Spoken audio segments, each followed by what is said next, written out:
asked me to do this, I pondered a bit, and it instantly hit me. Many times we say these things, but not to God, but sometimes to God, sometimes to our parents. So it caused me to reflect on our own lives. And there are three things that I gathered from this. The first was really what we call a great test. How do we feel in our darkest hours? How did Jesus feel in his darkest hour? Why did he say, my God, why have you forsaken me? And what does forsaken mean?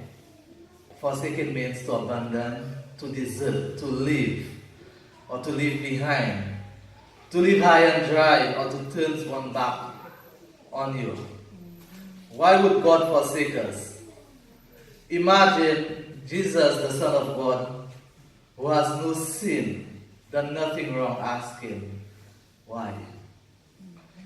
Jesus is expressing the agony of unanswered supplication, and that is reflected in Psalm 22, verses 1 and 2. And unanswered, Jesus feels forgotten by God. That is a feeling. He is also expressing the agony of the unbearable stress and pain that he is going through. But nevertheless, he was acting on behalf of his people, on behalf of us, as a representative for our benefit. And for us, how many times have we asked why?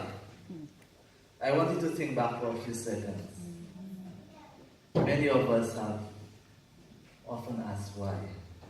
Why is this happening to me? Why me? What have I done? Did Jesus really do anything wrong? But guess what? Jesus still lives. And so do we. And that is why we can understand why all of us are right here still standing in the house of the Lord. Additionally, what happened to Jesus' friends and family during this time? If you think of it, the women who really supported him during that time were really silent. The disciples, they were cowed, they were terrified. Some of them would have fled. Many of his friends would have even denied knowing him. Feeling disowned by all, Jesus endured his suffering alone. He felt deserted and forsaken in utter darkness. How have we felt in this darkest hour? Sometimes we feel like we're standing all alone.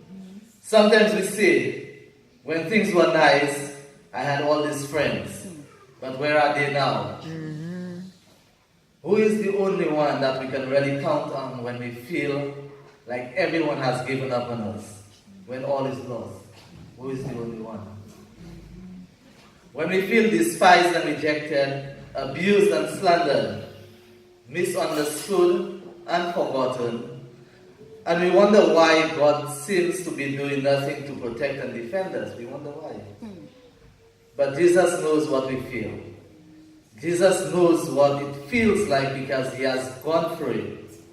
And remember, he had cried out to God on our behalf. Why have you forsaken me? And another part to that, Jesus asked, why have you forsaken me? Did God actually forsake Jesus? Or was there a greater purpose to it? And sometimes we ask ourselves, why does he allow me to go through it? And just as Jesus felt what we all feel to be forsaken, so also none of us have been forsaken, just as Jesus himself was not. This feeling we all experience at some point in our lives. And this feeling does not come because we are forsaken, but because of sin. Sin makes us feel sometimes separated from God, though it has not separated God from us. This is the feeling Jesus expressed on the cross, and it is one reason why Jesus went to the cross, to take this sin, to take our sin, and buried away to death, that we can see that God has not left us, He has not abandoned us, and has not at all forsaken us, but has fully entered into our pain and suffering, and even into our sin, that He might show us how much He loves and cares for us. And Jesus also experienced this abandonment not because of His sin, but because of our sin, that He died for us. But the God part of Jesus knew it was the will of God for Him to go through this great test. So this was the first. The second is the sacrifice. How much was sacrificed for us? How much do we sacrifice for others? Why hast thou forsaken me? Jesus is asking again. Did He feel forsaken because of His own sin? Did He go through this wrath because of His own wrongdoings? He did it for the people He loved. He did it to save us, or at least to create the avenue that when we can be saved. And that was the ultimate sacrifice that Jesus went through. Every detail of this horrific abandonment declares the heinous character of our sins. Could it have been done differently? We ask ourselves these questions. We may never know. But we would have no means to eternal life. Now let us think of ourselves, the things that we do, the things that we go through. How many times do we really think of others, especially when things are going good? And some people may say, especially when bagay bell. When we pick our mangoes or dig our dashin, or when the fruits of our backyard and our homemade gardens are bountiful, do we share it with our neighbors? Do we give to the Salvation Army when we go to Mega J? How many of us will help out the homeless man when they see them in castries?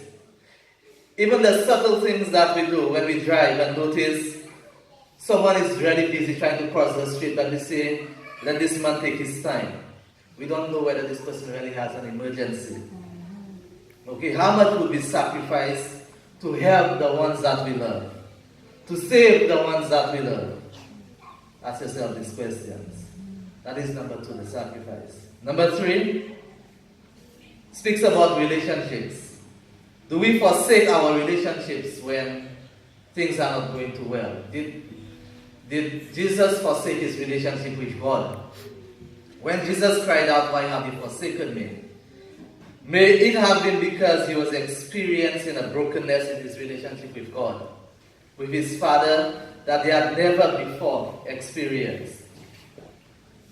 Remember that God loved His Son just as His Son loved Him. They had a perfect relationship. Nothing had ever come between them by the way of will, desires, intentions, thoughts, or purposes. But Jesus still asked, "Why hast thou forsaken me?" It was only when He took our sin upon Himself on the cross, when the crushing despair of being separated of God came upon Him, that He finally felt what we humans have lived with since we were born, sin. The pain and anguish we feel every day, the suffering of being separated from God, that has so numbed our souls. The despair and fear that drives us to live as we do was felt for the very first time by Jesus on the cross when sin came onto Him. Because of pain and agony that He is going through, but did He ever lose faith? Did He ever give up? And do we even give up? All relationships, even those that are the most loving, they have areas of discord and misunderstanding. In our own lives, in our own relationships, when they seem to be going bad, when our husbands, wives, or fathers, or sons, brothers, sisters, friends, yes, with our friends and cousins too, do we give up? Do we lose hope? Yes, the situation is sometimes painful. Of course, we will have questions in each other's judgment, but sometimes we have to trust the actions. That is what Jesus did when He felt like He was forsaken. He trusted His Father, He trusted God. So in closing, just remember, or just recapping the 3 things, or the 3 points. Remember, it may be the great test, but God is always with us. The sacrifices that we can do for each other, because Jesus made them for us. And thirdly, do not give up on our relationship with God or each other, because God never gave up on us. Amen. Thank you.